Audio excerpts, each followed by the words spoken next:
quello che ci siamo chiesti anche oggi è se la manifestazione, diciamo, è rivolta più al tema della separazione delle carriere, che non mina l'autonomia di nessuno, o se invece è una manifestazione che ostacola, cerca di ostacolare la riforma del prossimo CSM. Era preparato a quello che sarebbe potuto accadere il sottosegretario alla giustizia, il veneto Andrea Ostellari. L'uscita dei magistrati dall'aula l'aveva prevista e così il loro rientro una volta finita la sua relazione. Una manifestazione di protesta silenziosa, fotocopia di quella avvenuta a Napoli nelle stesse ore, mentre a parlare era il ministro Carlo Nordio.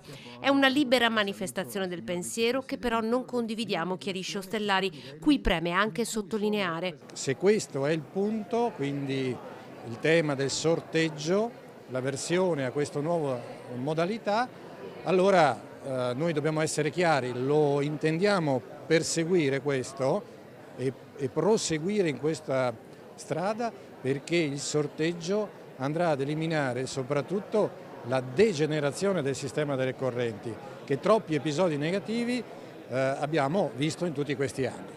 Risponde Ostellari rilanciando sulle graduatorie regionali per assumere personale, citate con orgoglio oggi a margine anche dal governatore del Veneto Luca Zaia. Noi siamo di fatto l'unica regione d'Italia che ha chiuso una convenzione e dà modo al Ministero, quindi dà modo alla magistratura di fare lo scorrimento delle nostre graduatorie e poi i distacchi che facciamo dei dipendenti della regione. Noi crediamo che l'efficienza della magistratura sia un fatto di civiltà e sia un fatto anche di competitività del territorio. Autonomia differenziata come antidoto alla carenza cronica divenuta emergenza dei giudici di pace.